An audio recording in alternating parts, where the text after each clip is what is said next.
right. Back in the saddle.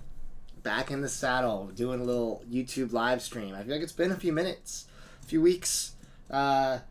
Honestly, it makes sense because I'm sitting next to a pile of packages that is considerably bigger than it usually is. I think there's over 35 albums which are going to be unboxed today on my day off. No rest for the wicked. Excited to see who pops in. Excited to see who makes it. There was almost no notice for this stream, so let's see if we get some people in. As always, there's going to be people that check it out after, so the stream lives on forever. So if I say something stupid, it lives there forever. That's the beauty of this this process. I see Corey's here. What's up, dude? If you were watching this after the fact on YouTube, I usually give it a few minutes to let some people come in, and then I get started. So if you want to jump ahead, feel free to do so. Otherwise, we're just going to kick it for a second. Tyler Foley! That's a name I haven't seen in a minute. The Super Chat King is here. Let's go. First Super Chat. Tyler, do you have a question for me? The way it works is if you send me a Super Chat, I will answer a question of yours to the best of my ability. Which is interrupting the unboxing, which usually takes a long time. So that is the perk of sending a super chat. It can be $1, it can be $150,000. It's entirely up to you. Lisa, where have you been? Lisa, you haven't been to the store in months. Do you hate us? Do you hate us now? We miss you. What's up, Daniel? How's it going? Little waving emoji. Yeah, there's so many records to unbox today. It's kind of crazy. It's kind of crazy. And it's so many that I don't even remember everything that's here by a landslide. So there could be... You were in 2 weeks ago? Was it when I was in Minneapolis, or was I was off? Whatever. Lisa, it doesn't count if I'm not there. Gianni from Roma. What's up, Gianni?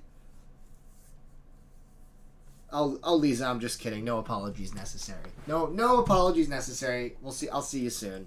All right, I'm gonna get started just because this is gonna be over an hour at this point. Yanosh, staying up late for the stream.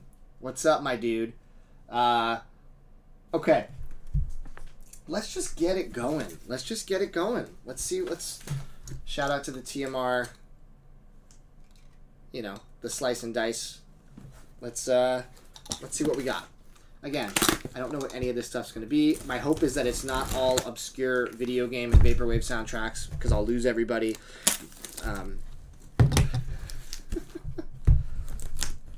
Oh, it's only 10 p.m. there. For some reason, I thought it was later. Oh, this is sick. I'm super excited about this one. Hometown Heroes. Portland Heroes right here. Let's go. 2 albums by atmospheric black metal legends Agalloch. They are from Portland. I got to go see them. Hey, Blakely. I got to go see them at the Crystal Ballroom last year. It was like a very rare show these days. They don't really play that much anymore. Black metal for me can be a little tricky, but the atmospheric stuff like this, it kind of gets me because you have a little bit of that kind of like ambient spaciousness mixed in with the heaviness. It's almost like post-rock in a way, but with black metal vocals. And Agalloch does it the best. This is Pale Folklore. No, this is Pale Folklore. And this is The Mantle. The Mantle is considered to be their best record. I love both of these albums as someone who's not a huge black metal fan. And I will say that The Mantle was out of print for a very, very long time. I have a copy of it in my shelf right now, but this variant was too sick. It was too sick to not get. Look at this.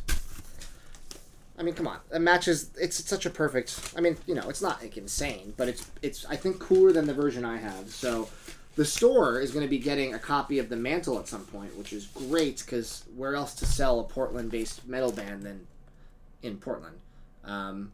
Pale Folklore looks like it has water damage. What? Where? That's just the art. I don't see water damage. Don't scare me like that. You know, you're freaking me out. All right. Great records, like I said. It's just the art, yeah. If that was supposed to be just a solid cover and it got completely damaged like that, that would have been devastating. What's up, Hadass? Do I like Alcest? I've never heard them. Should I give them a shot?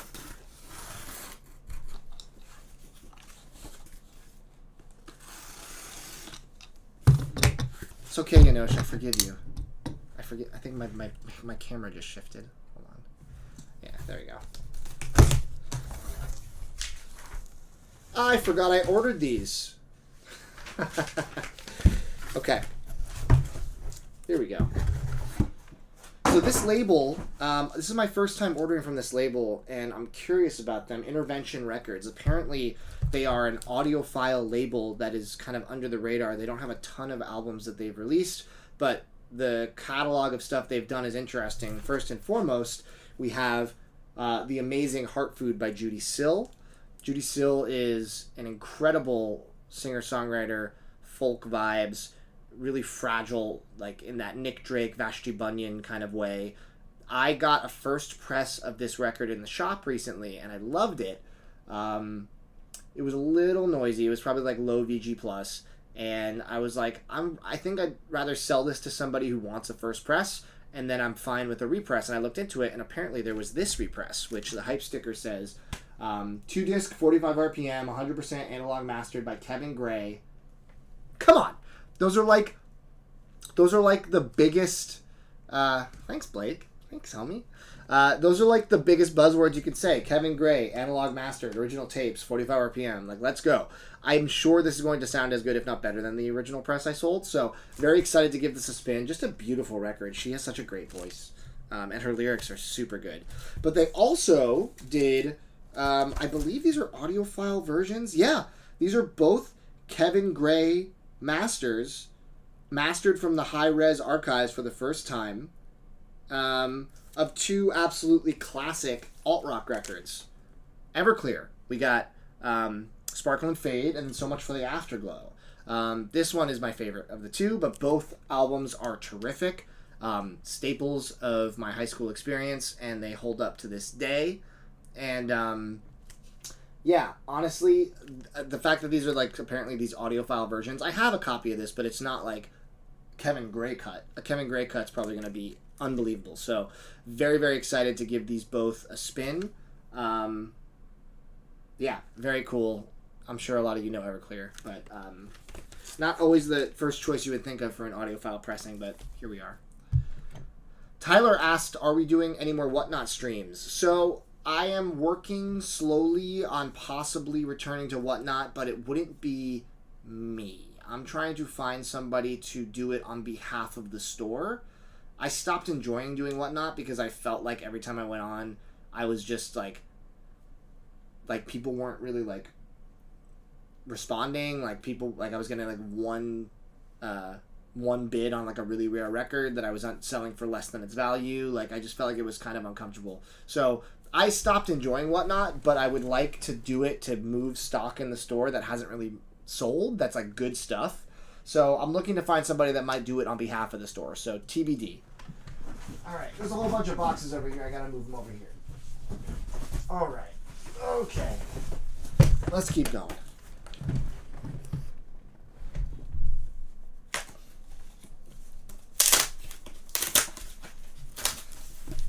So far, so good. So far, all bangers, which is nice.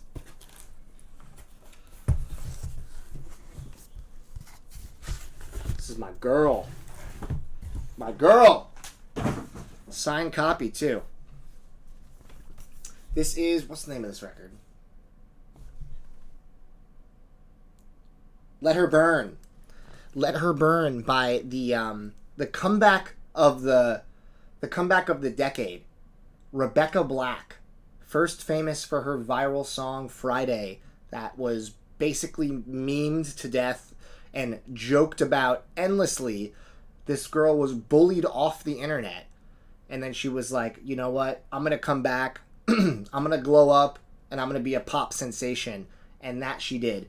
She won the heart of the needle drop. She won the heart of the internet's pop fans. And she returned with music that was carved of its own identity, really catchy, really fun, really well put together, and she is a bona fide pop star of the modern day that I think is exceptional, above average at least. And this is her record, and this is signed by her, which is super cool. Here's our queen, and we have really cool gatefold.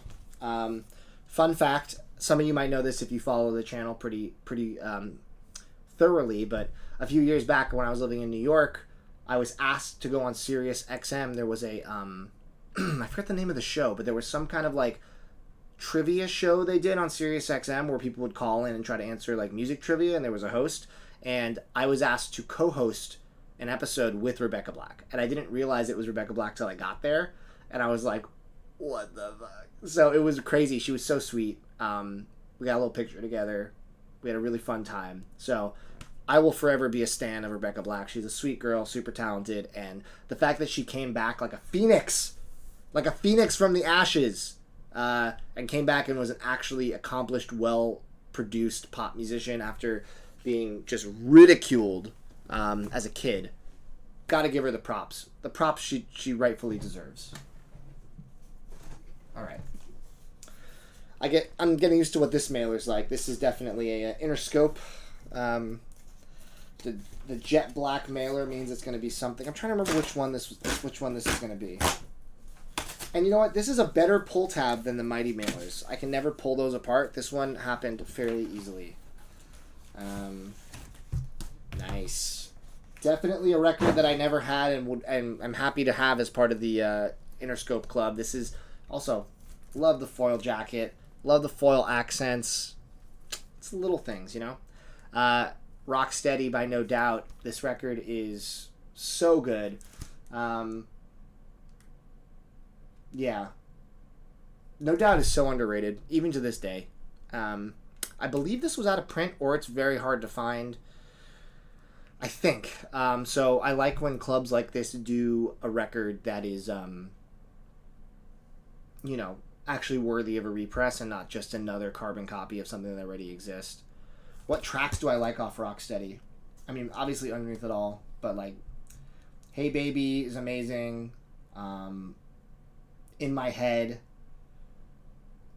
Platinum Blonde Life is fun. Yeah, it's just a solid record front to back. Gwen Stefani rules. I think I prefer the album before this. Is it just called No Doubt, the one before this? No. Or Tragic Kingdom. Is that before this? Tragic Kingdom is objectively, I think, their best record. But this album has some standouts for sure. So, I almost said Possum Kingdom. Too many kingdoms that came out in that time. Alright, let's keep going. There's so many boxes here, folks. Now that's a good rip. That's a good rip. It's like a Beyblade over here. Alright. What could this be? I just threw that like a boomerang. It just came right back to me. Alright, here we have... This came fast! Good lord, this came fast! Oh my god! Janova, your record's on the way now? I always do the live stream, and then the record shows up literally right after. So, if it doesn't make it to this one, if I hear the knock, I'm going to run and get it. Return of Saturn was before this one. I don't think that one was okay. Okay. Failure, Fantastic Planet. Such a good alt-rock, kind of grungy record. Super underrated. I mean, the people that know it love it, and earlier pressings of this go for stupid money. But they just repressed it, I believe, for the first time on colored vinyl.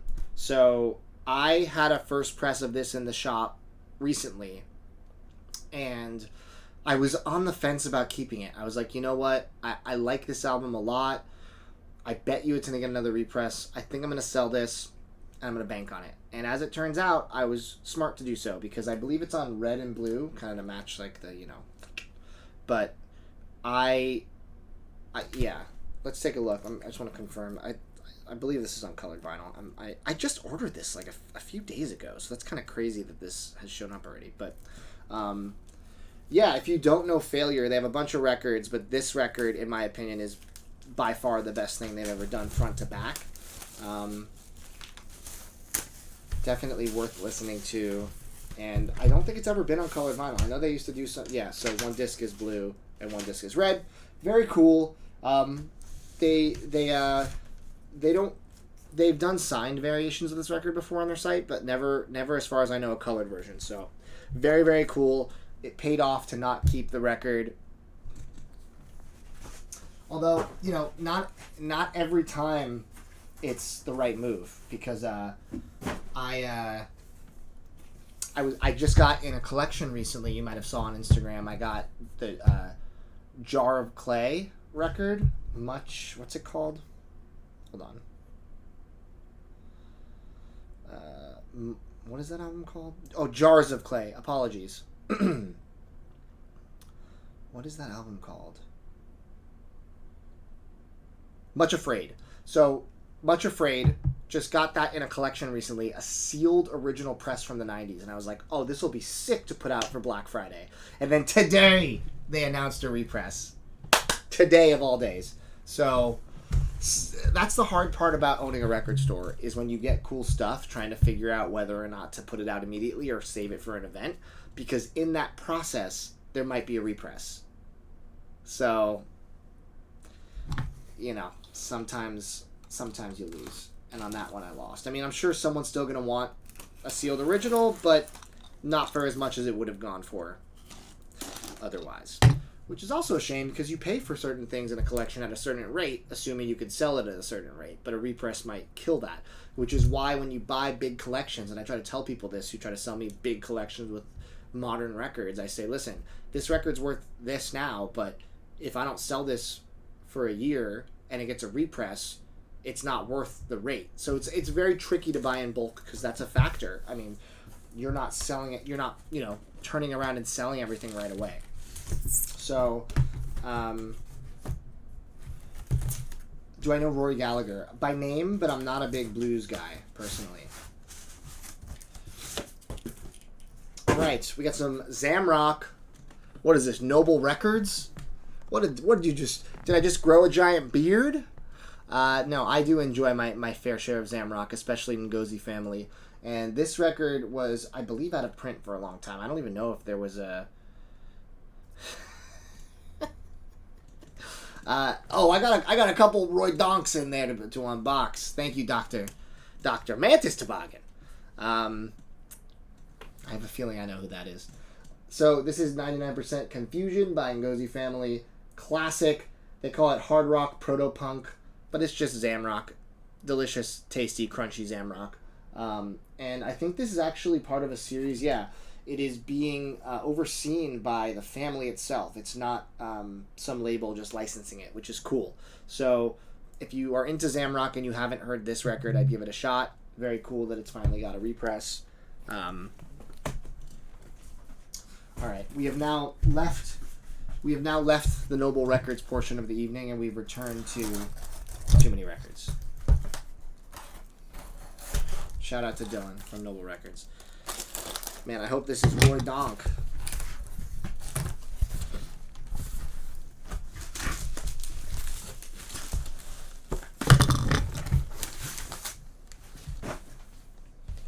Oh, let's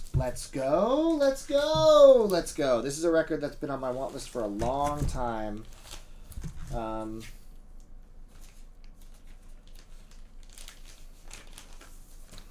on. There's like a weird thing happening with...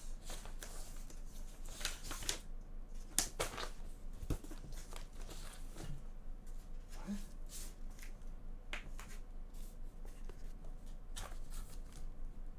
There's like someone wrote something on the inner sleeve and I'm trying to...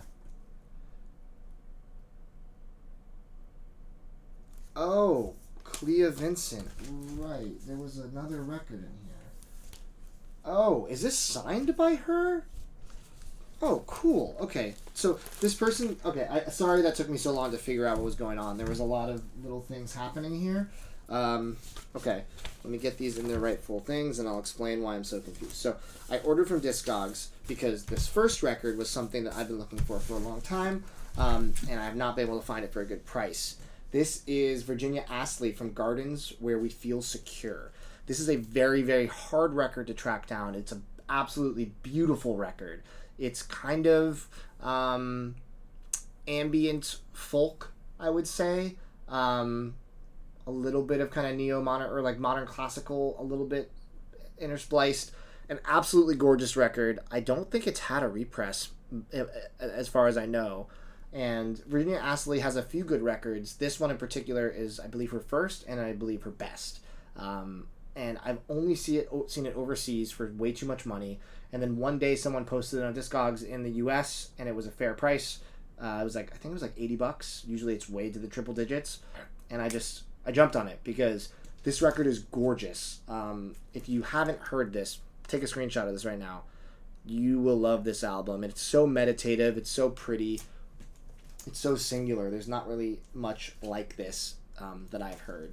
At least not done as well as Miss Astley did it back then. So super excited to own this. And then I bought this one on a whim. I wasn't familiar with it, but it was also very cheap. Clea Vincent. I think this is like, it's an EP. It's 6 songs, but it's like Brazilian inspired. I listened to some snippets of it, and you know, there's some piano and it's just like a really pretty record. And it was very cheap. I feel like I added it on for like $12 or something, but it looks like she also signed the inner sleeve, Clea Vincent, which is so cool. I mean, granted, it's just a generic white paper inner, but yeah, very, very cool and unexpected. So excited to give this one a listen in full. Almost hit myself in the face. I feel like there's a lot of people in here, but there's not a lot of chatter going on in the comments. I demand you all to hold court within yourselves and leave comments, so I don't feel like I'm just speaking to the void. Thank you. Hi, Lisa. Oh, I just heard about that earthquake on my social feeds. Alright, I just ruined that. What's up, Jay?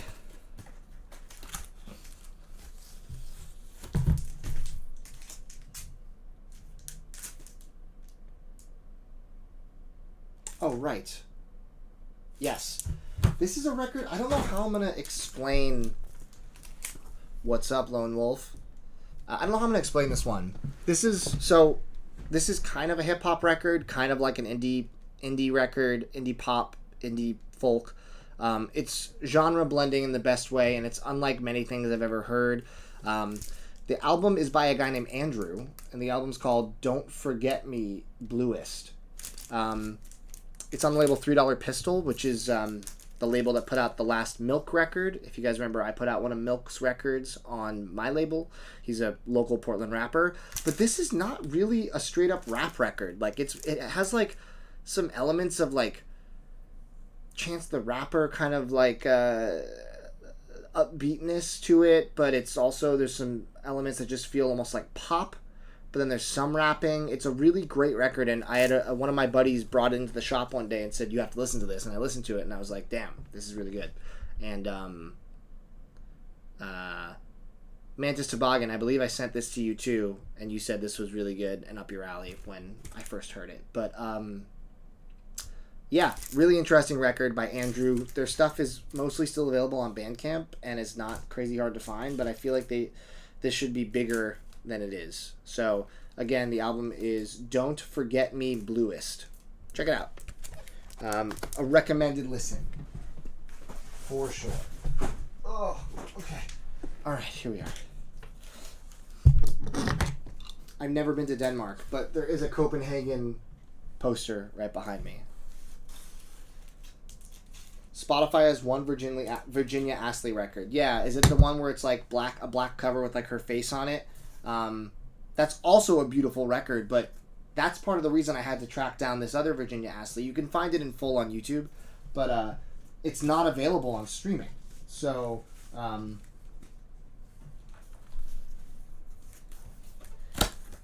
yeah, I'll drink that fresh leche. Weird thing to say. So, yeah. Next up we have... Apple Music doesn't have it either. You got to go on... Yeah, Hope in a Darkened Heart. Just call me Homelander, Jesus Christ. Hope in a Darkened Heart, yes.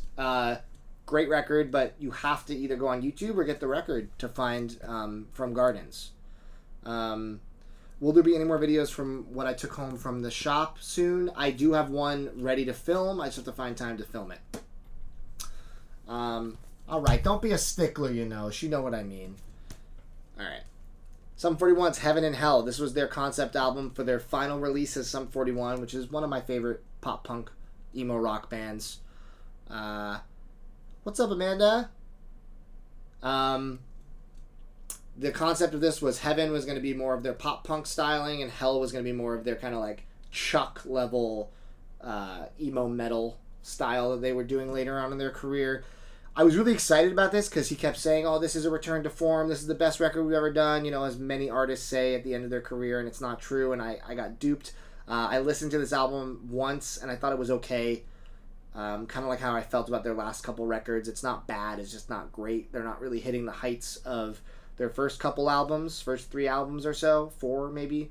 So I bought this on a whim, thinking that I was going to love it, and I didn't love it. So I might give it one more full listen, but otherwise it'll probably find its way into the shop because it didn't completely win me over. It had the makings of being excellent conceptually, and I just feel like it didn't live up to it. It felt like there were moments that I thought were good, but ultimately I was kind of bored song to song. And it's pretty long. It shouldn't be that long if it's that average. I don't know. Just my thought. Alright, let's keep going.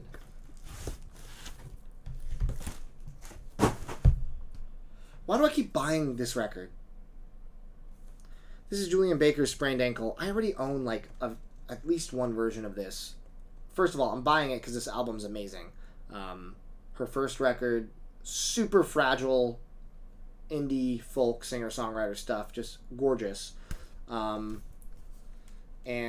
I got this record because this is I think the variant is cool, so let's take a look at the variant together. But also, this is the first time that the record's being put out on a gatefold. It's always been single pocket.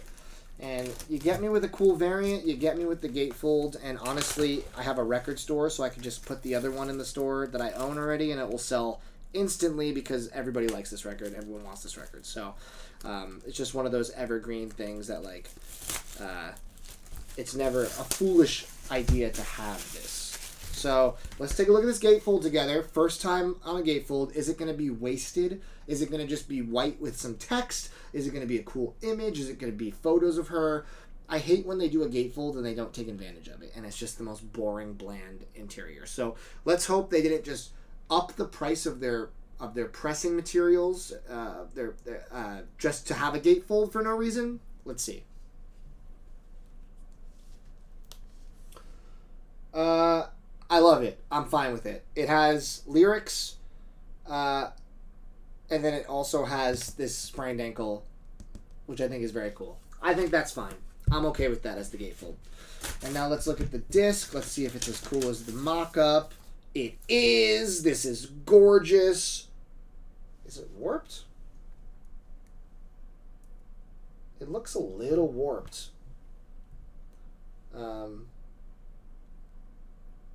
I gotta play this one after this to see if it's warped. But look at this.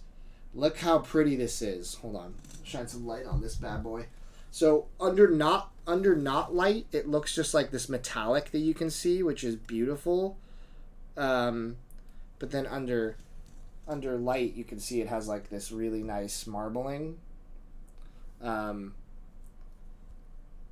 Super cool. Really, one of the prettier records I think I've ever seen. That's not a Wax Mage. Just gorgeous, gorgeous, gorgeous. And hopefully it's not warped. Hopefully I'm wrong. And it's just like a very, very slight warp. But Blakely's the king of warped records. But let's give it a listen after the stream. If you don't know that record, it'll make you cry. Go listen to it. It's very good. Oh, I get plenty of warped records. I just don't talk about them all the time. It's the cost of doing business these days. All right. Frustration-free mailer. I don't know. I'm pretty frustrated trying to open this one, so. All right. What is this?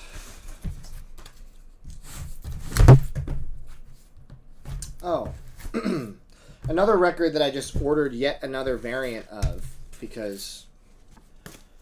So, okay. This is... do I fix the warped records or keep them warped and not use them? I mean, most of the time when you get a warped record, at least in my experience, it's not unplayable. It's just something that you see. You can see the visual warp and you're like, you get upset about it, but it doesn't mean that you can't listen to it. Most warps on a decent turntable will play through. So if it's just visually warped, I just chalk it up to, like I said, the cost of doing business, and I'm fine. Ideally, it's not a warp that makes my needle jump, because at that point I have to try to get a replacement, but I think it's frustrating, and I've talked about this in videos, that there are fans of this hobby who will get like the slightest warp and they will ask for a replacement. And it's just like every record, for the most part, has a very, very, very, very light warp. Some more pronounced than others, but a completely flat record is a rarity. And I don't know. I think this hobby does not lend itself to people that are overly particular. You have to kind of understand that the vinyl is inherently imperfect. I've talked about this for a decade now on YouTube, but that's my thought on it. Yes, you should get what you... Yes, in an ideal world, you should get what you paid for, a perfectly near mint record with no issues, but occasionally minor issues occur, and you just kind of... That's just... There's too much demand for vinyl, and there's not enough QC happening. So, let's talk about Meteora. So, Linkin Park, Meteora. I love this record. Grew up on this record. Thought it was amazing when it came out. Still enjoy it. Morton, I don't know about about swapping to older records. I'm not super familiar with how the club works outside of just getting them every month. But I own a version of this record. I forget which version I own. It's either the blue or the gold. I don't know. So this is on... let's take a look at this first of all. I got this because I want to know if it sounds better. Although I think the one I have is 2 discs, maybe? I don't know. Is there a 2-disc version of this record? Basically, I got this because I was curious if the variant would be killer. And if so, if it sounded as good as my other version. Let's take a look. Okay. It's cool. Very pretty. I think it's going to come down to which version sounds better. So I'm going to have to do a little research, go on the Discogs comments, and see what people are saying about the version I own versus this. But again, even if I don't make money on it per se, having a copy of Meteora in the store is always going to bring somebody in. So it's one of those gambles that I justified to myself as something I was willing to take, because that's a record that people ask about all the time. So excited to hear Looks Like Blood. Amanda's that person.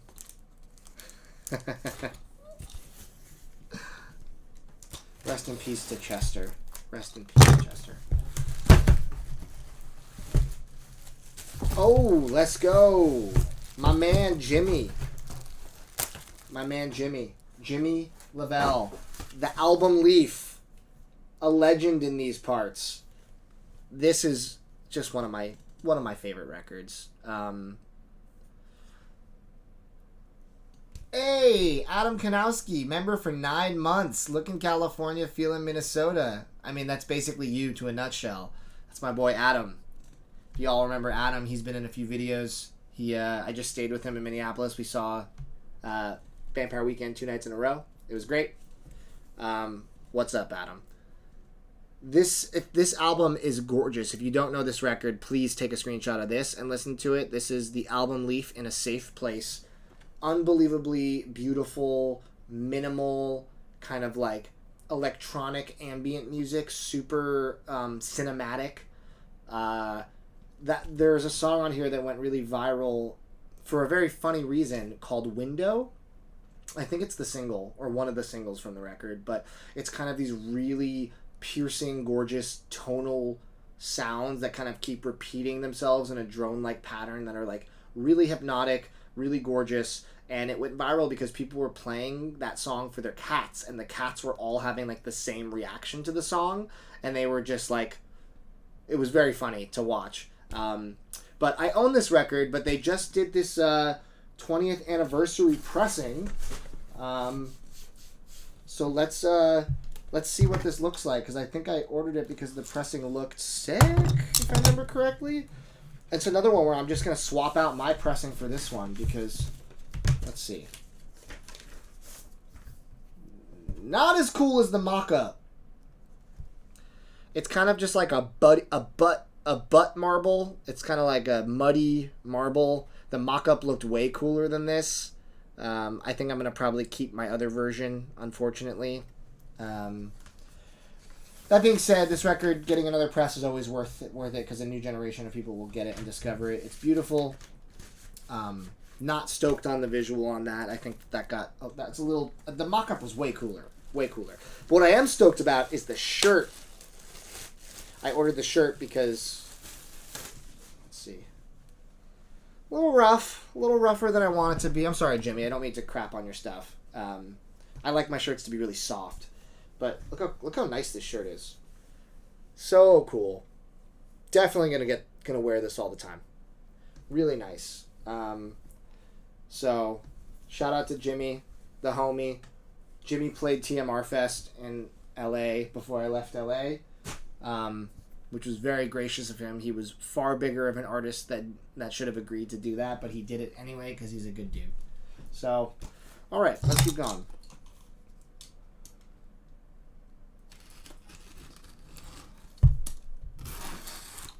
There's still so many records over here, folks.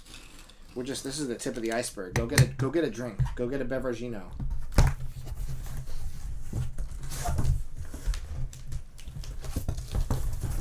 This is another Brazilian record. It looks like someone wrote their name on the cover. They did not say that this was the case when I ordered it. Is what it is. Maria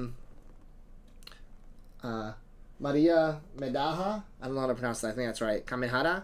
This record is beautiful, beautiful Brazilian music.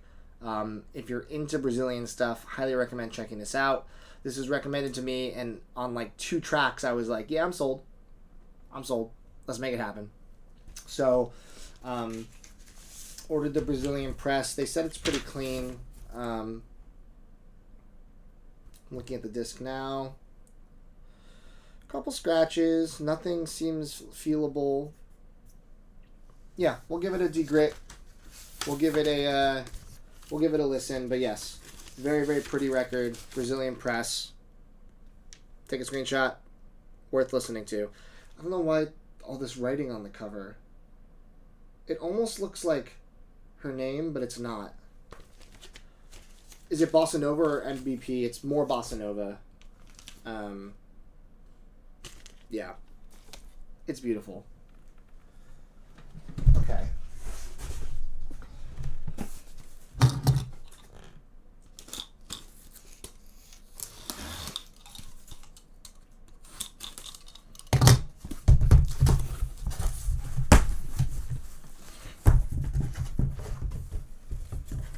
Oh, I ordered this ages ago.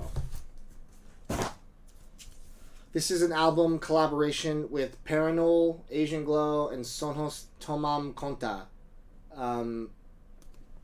Kind of like a really pretty shoegazy, emo, lo-fi project. Panol, if you don't know Panol, released a few really, really great records. And I haven't experienced too much of these guys and their music, but what I've heard is really nice. This record was out of print for a while, but they just did a repress of it, which is nice. So if you like those genres I mentioned, definitely worth checking this one out.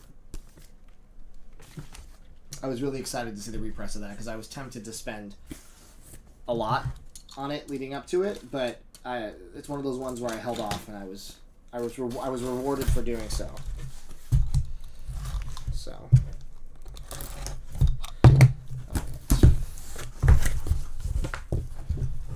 All right. I'm shocked that this just got a repress. People have been asking for a long time. The quintessential album by legendary mashup DJ Night Ripper. Sorry, Girl Talk. I'm tired. Legendary mashup DJ Girl Talk's album Night Ripper.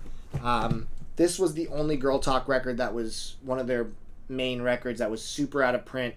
No repress. They repressed All Day and Feed the Animals a few times, but this was never repressed. I was lucky enough to own an original press, but this is on colored vinyl now. So I'm going to keep this one, and I'm going to put the other one in the shop. So this is just, to me, this was like in college, just an endless spin at every party.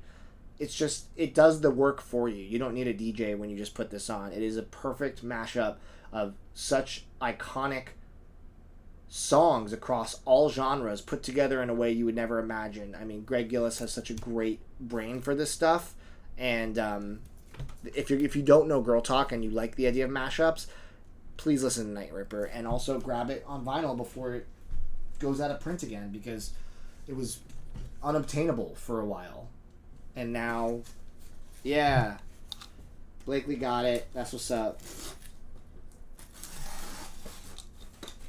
Night Ripper's an all-timer. 1, 2, 3, 4. Yeah, so good.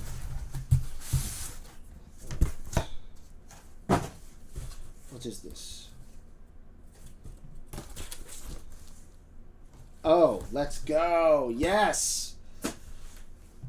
This is the newest release by a little band called the Republic of Wolves.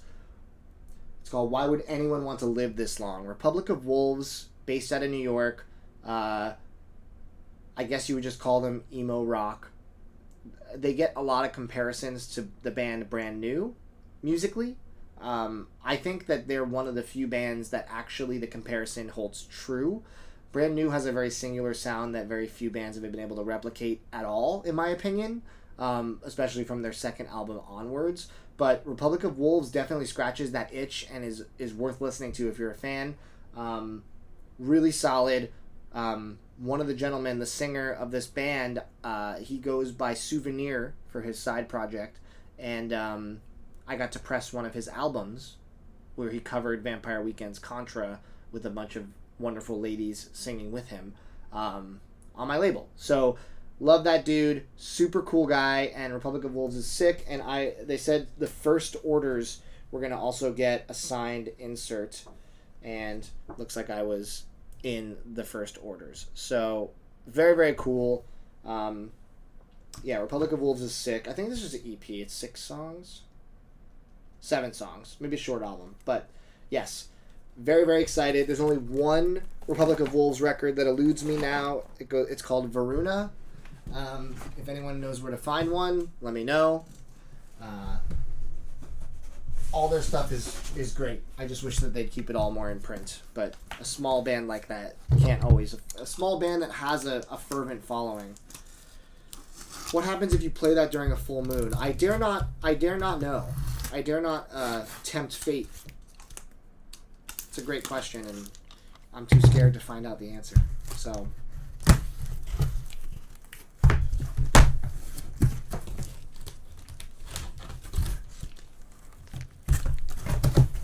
what have we here? What is this? Oh! This is sick, actually. It's a bootleg, but... okay, so this is Panza Zandas, who's, I guess, a DJ of sorts. It's called Radiohead Beats and Breaks. I've been trying to track this down for a minute, and it's basically a bunch of Radiohead tracks like remixed and mashed up with rappers. So there's like, I think there's like an MF Doom version, and like there's a bunch of random shit, and it says limited edition of 500. definitely I found it on Discogs. I was surprised they let them sell this on Discogs. They usually don't allow for unofficial records, but I was happy to be able to grab this for a fair price. So many great songs on here that they mash up with rappers, and Radiohead and rap. You know, they already have the famous mashup tape Jadiohead, which is Jay-Z. I think mostly the Black Album mixed with Radiohead, but this is very cool. And I have a buddy who's not in here right now, I'm sure. His name is Mario, and he loves Radiohead and he loves hip hop, and I'm gonna bring this into the store and blow his mind. So he's not gonna recover when he hears that. It's gonna be game over for our boy. This is crazy that this has actually showed up. This is crazy. I've waited over 2 years for this, and it's actually here. So this is a band called the Underachievers. I feel like, good lord, the print quality on this is atrocious. It looks like it's like a scan. It's signed by them, which is cool, and yeah, Underachievers are an awesome underground hip-hop group. They have a lot of good projects. Everything's worth listening to. Indigoism is one of their best records, and I ordered this over 2 years ago, and the amount of updates about it were almost non-existent. You had Reddit posts and Instagram explosions of comments of people being like, this is a scam, like, this is never coming out, like, get your money back, blah, blah, blah. But you know what? I said I'm just going to hold true. I'm going to believe this is going to show up after years of waiting, and now it is here. I can't believe it's actually here. I genuinely thought this was never going to show up. It's just the most simple single pocket jacket, no spine, scanned background that looks like it's a bootleg. All the art looks terrible, to be honest, and the disc itself is just black with the most basic label. But it's signed by them. It's signed by AK the Savior, and you know, whatever. It's here now. I didn't think it would ever show up. So I can't wait to listen to it, and hopefully I won't be underwhelmed. Hopefully it's not damaged, because if it's damaged, there's like a 0% chance that I will get any kind of recourse from that, because the amount of effort it took to get it to this point, I feel like what I have is what I get. So...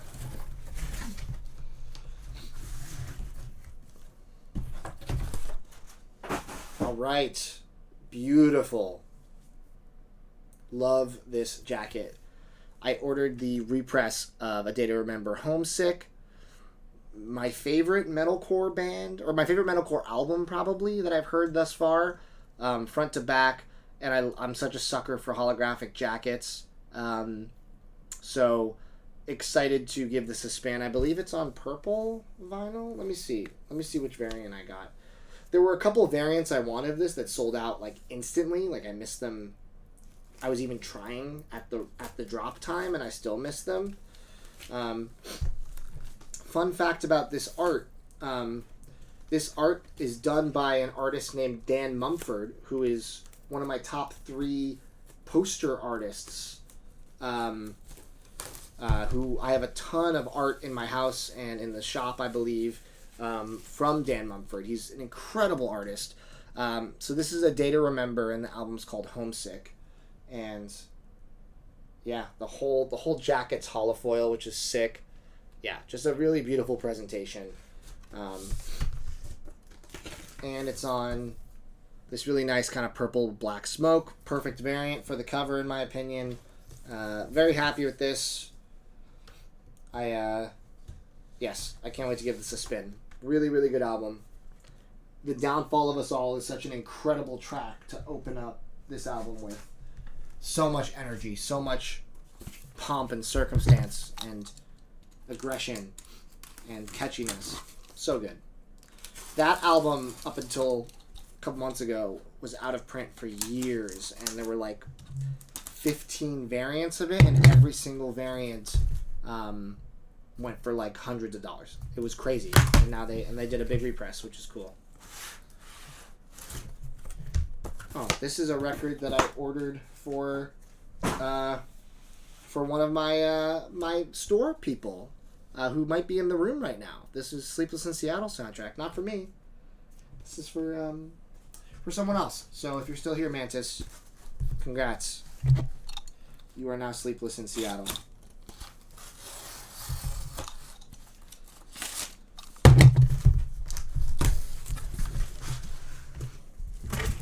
Oh, this is a video game thing that I am not allowed to talk about right now. Sometimes that happens where I'm under embargo. And that's one of them. Alright, let's keep going.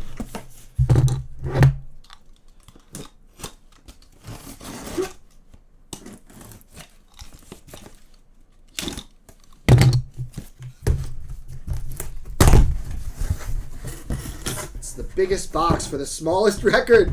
Look how giant this is. Such a giant like packaging, and it's just one little record hanging out in there. It's so funny. American Hi-Fi, kind of a sugary pop punk record from what year did this come out? 2001. Good lord, 2001.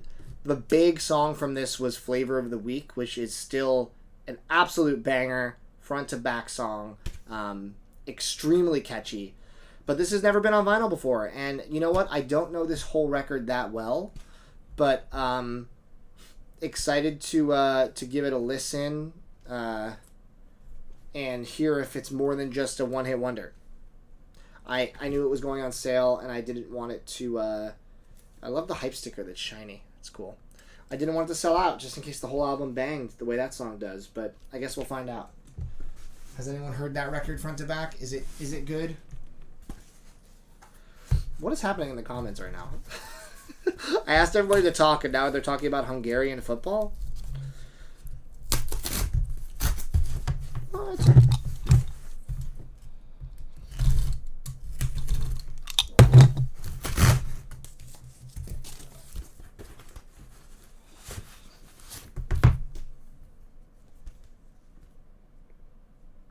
Yeah, this is awesome too.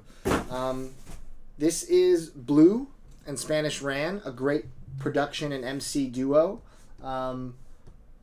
Blue has previously done a release called MF Blue, which the cover looked like MF Doom's Food. Obviously, he's inspired by and loves MF Doom, and visually he created a project that was visually inspired by it too. I think it's a really great underground hip-hop record from the past 5 years. Super solid. And this is another project of theirs, and it's called Danger Blue, which, as you can see on the back, it looks like the MF Doom Danger Doom, except there's a Magneto helmet, which is super cool. And the front, it has the nice Obi strip on there, and it's got the car with the Magneto, with the Mad Villain. There's Lord Quaz over there. Just an unbelievable cover. Godzilla's in the back. So good. And I was lucky to grab this on Discog. Someone put it up for not much more than it cost when it was on sale, and it sold out very fast when it was on sale. So, yeah, 13 out of 40 right there. So, super cool. Some people think it's a little hokey to do, like, straight homages like that, but I don't know. I always feel heartwarmed when I see certain artists get their, their due in ways like that. So... All right, we're down to, let's see, 1, 2, 3, 4, 5, 6, 7, 8, 9, 10. I think 10 more, guys. Can we handle it? Can we do 10 more? We're butting up to the hour mark, but I'm off today, so I suppose I could just do this till we're done. And as always, if anyone wants to throw me a super chat, you are more than welcome to, and I will answer your question at the best length that I can. Okay, why can't I open this mailer? It's a tricky one.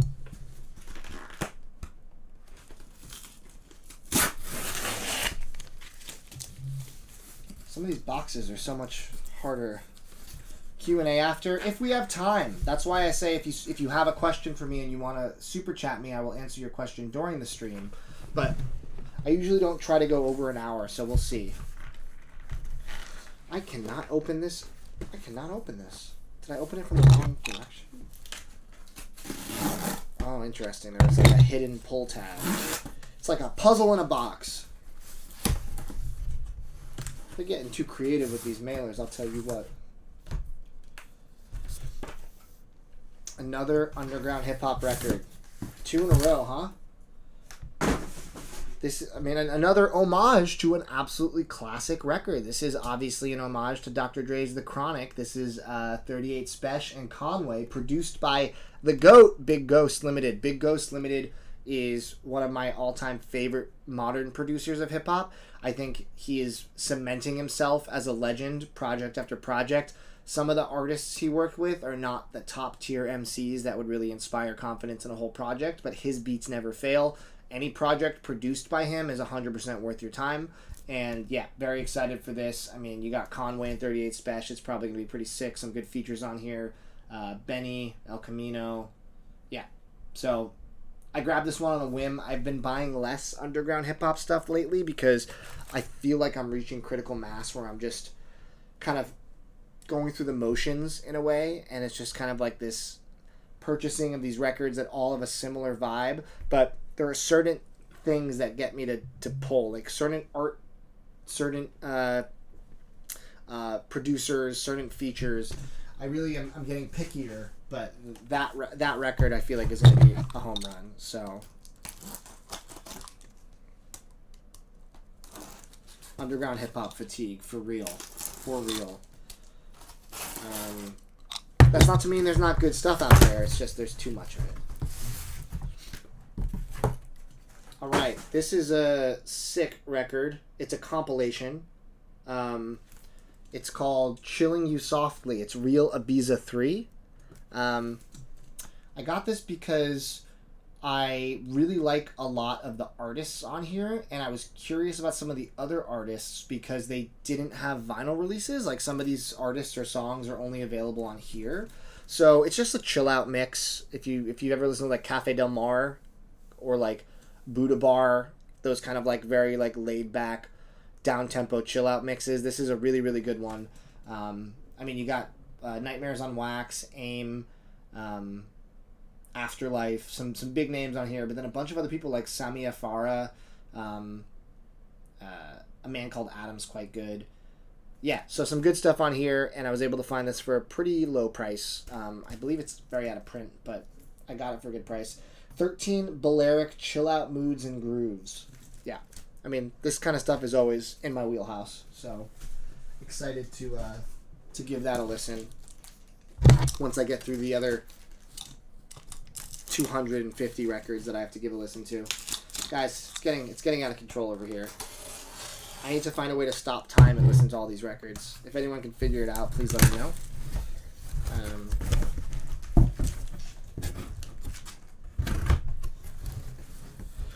This is a beautiful packaging. What is this? What is this? I don't remember what this is. I think this is shoegaze. I think this is just a shoegaze record, but I don't remember what this is. I vaguely remember ordering this. This is Hades, The 9 Stages of Change at the Deceased Remains. First of all, what? That's the craziest album title. The 9 Stages of Change at the Deceased Remains. Unbelievable. This art is beautiful. Got the obi strip. Got the nice gatefold. Where did I order this from? What's the story behind this? Oh, My Dead Girlfriend. That's the label? Isn't there a band called My Dead Girlfriend? I don't know. I think this is shoegaze. I think I ordered this because it popped up and I listened to it and it sounded good. But again, sometimes I just get into a zone and I don't remember. But this looks beautiful and I'm really excited to listen to it. I love this presentation so much. Sick. Very sick. Wish I had more to say about it. Don't even remember ordering it. That's when you know you have a problem. When you get something that cool and you're like, how did this come here? Who ordered this?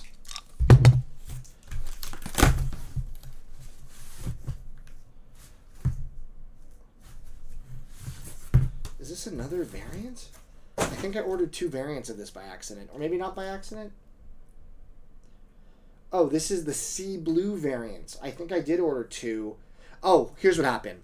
I ordered the sea blue because I thought I missed out on the purple that I wanted. And then they restocked the purple. So I ordered the purple, and I didn't cancel the sea blue because I was like, this is a record that will always sell. Even if I sell it for what I paid for it, or if I hold on to it for a while, I think it's not a bad purchase. So, exactly, one will go to the store. This is a hefty box. Whatever's in here is a big boy.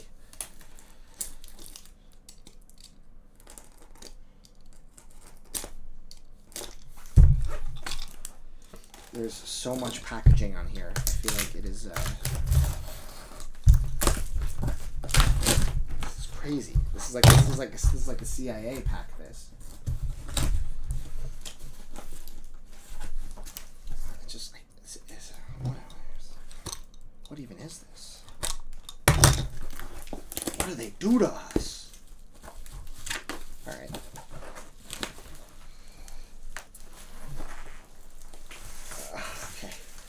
I got it. Just took a little elbow grease.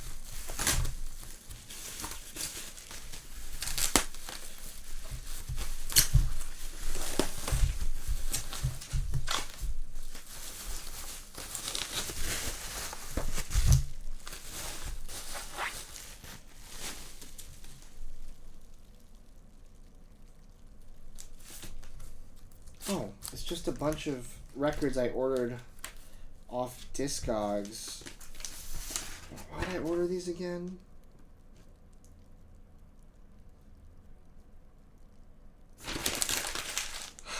I don't remember why I ordered these records. I think they might have just been really low priced, and I thought they'd be cool to have in the shop. Why I got this Police Zenyatta Mandata, I'm not sure. People do ask about this record a lot, but we definitely have copies in the store. I don't remember why. I don't know what this is. I think I just got it because it was cheap and there were a lot of wants and not a lot of haves, and I was curious about it. I think it was like $5 or $10. Isaac, I trust your man. No idea. Then I got a repress of Boards of Canada, Campfire Head Phase. Can never have too much Boards of Canada in the shop. And then this version of Guns N' Roses, Appetite for Destruction. Cover this up. That's the band cover, and I got it for way less than I think it goes for. So I must have just ordered these because I saw one of these, and then I just went into the guy's store and just was like, oh, I want these too. Not really a cool story for that one. Just some slight logic behind it.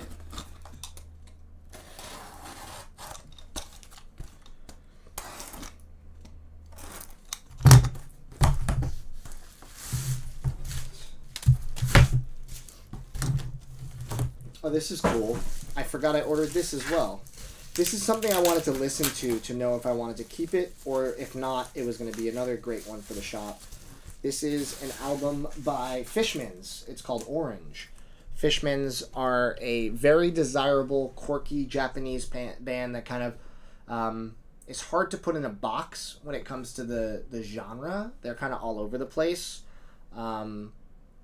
Experimental, electronic, folky, sometimes a little dubby. Definitely one of the bands that like hipsters will say like, oh, if you go online and go to like rate your music, like they're gonna tell you listen to Fishmans, and it's kind of memed a little bit, but they're very talented. And I don't know this record, but this is an original press. I think original Japanese press, and I've never heard it. They have started reissuing some of their stuff, but not the stuff that everybody wants the most. The most like iconic records, like the one with all like the shrubbery on the front, like those have not been reissued yet. But I guess it's only a matter of time. All of their early albums go for hundreds of dollars. This one I got for a good deal, so I'm excited to listen. If it doesn't jump out at me, I think this will definitely bring someone into the shop, make someone very happy. So that is a viable strategy. To be honest. When you run a shop, is to get things to get someone to come in the shop, and then they usually buy other things. So sometimes it's worth the price of spending on something that you may not make much money on, because then you're hoping that you'll make more money when they come in and find other cool stuff. So interesting thing that I don't think a lot of people are talking about on the internet when it comes to record shops, but viable strategy nonetheless. Do I still have you?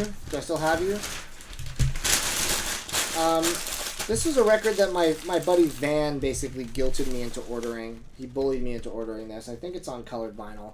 It's Joey Valance and Bray, No Hands. It's kind of like this modern Beastie Boys thing. Not as charming or as good as the Beastie Boys, but like it's kind of this like rap rock thing. It's getting a lot of buzz. The pressings are selling out. I like skimmed the album and I thought it was pretty interesting. So I was like, this is probably worth me at least ordering and giving it a listen. So shout out to Van for bullying me. I don't really know the album that well. Yeah, the cover's amazing. But also the back's pretty good too. But yeah, so don't really know it that well, but yeah, there's not a lot of old stuff in here, sadly. This is all the new stuff. The Blink-182 Limp Bizkit collab nobody wanted. I would argue, that a lot of people would want that. So this is an amazing record. I ordered this because I have a copy, but it's a little noisy. And that's because it was really out of print. It was going for over $100 for a while. This is an artist named Neat Beats, and the album's called Cosmic Surgery. Really kind of good lo-fi hip-hop kind of beat tape energy, but before all of that stuff became so prevalent, like I forget when this came out, but it was before like the huge wave of lo-fi beat tapes. Like this was kind of like, this didn't invent the genre, but like in terms of it being super popular, this was before the big movement. And it was out of print forever, and then someone DM'd me, it was like, you saw this got a repress? And I was like, oh, interesting, because I own a copy, but again, little crackly, if I remember correctly, so I grabbed another copy. I feel like this is going to sell out very soon if it hasn't already. I haven't checked. But Neat Beats, there's 2 records by Neat Beats that are both stellar. This is probably the better of the 2, and finally back in print. So if you like that kind of stuff, this album definitely stands above the pack in terms of having its own sonic identity, and it doesn't just sound like every other generic lo-fi beat tape. It's actually very, very good. So, Matt Kessler endorsed. Alright, last one. There's literally just a box graveyard, as always. I've listened to some Misha Panflov in the store, and truth be told, I've never really been able to get into it. I've tried. Goose and Austin love it. For me, not so much. I think it's fine. It's just not really my bag. And the last one is an album called Texas by Play Radio Play. This is another throwback record. This is kind of like for fans of Hello Goodbye. It's synthy, emo pop. Very sugary, but also super catchy. Never been on vinyl. They got me with the Obi strip. I got suckered in because of that damn Obi. Very cool, though. Definitely a throwback. I haven't listened to this record. When did it say when it came out? It's been a while. 2008. Good lord. Probably have not listened to it since then, but I definitely enjoyed it back in the day, and it's cool. First time on vinyl. Done by the folks over at Near Mint, which is a great label. Big fan of what those guys do over there. All right. We just unboxed like a billion records. I will do like 2 minutes of Q&A, so hit me right now with your Q&A, and then we'll call it for the evening. We do have some evening. It's like 2 in the afternoon. We do have some cool stuff coming out for the label. There's going to be pre-orders probably this month for 2 releases, not through Crates, obviously, because Crates is the worst site on the planet. One is a 7-inch, one is an LP. Very different. I'm hoping to hopefully get a video up about both of them at some point in the next week or 2, ideally. So look forward to that, but super cool. One is with somewhat of a celebrity, the 7-inch, and one is a long-awaited repress of an out-of-print record that goes for hundreds. So very, very cool projects on different ends of the spectrum. So look forward to that. When's the next live show? In terms of at the store, we're actually doing one this Thursday. It's like a listening party / live show. So that should be fun. You're going to Atlanta at the end of the month. I'm actually going to Atlanta for the first time in October. So I don't really know any record stores out there, but you tell me after you go what stores are worth going to. You found some Gabor Sabo records at a yard sale? Ooh, nice. Which ones, do you remember which ones you found? I mean, they're all good and worth picking up, especially at yard sale prices. Yeah, which ones did you get? My thoughts on Sturgill Simpson's new record. I am not really a Sturgill Simpson fan. I've listened to some of it and I've felt kind of indifferent to it. Goose is a big fan of Sturgill Simpson, so if he was in here, he would probably wax poetic about it. But for me, it's not entirely my bag. I struggle with like country and country adjacent stuff. It really has to kind of be a specific pocket for me. And I know Sturgill's very well respected and loved and all that jazz, but for me, it just kind of doesn't do it. A Beatmaker event series reached out to you about a show in Portland. You told them you should check out my shop and channel. Dude, Janova 7, bless up. I hope you come out and do it. It would be awesome to link up with you in person.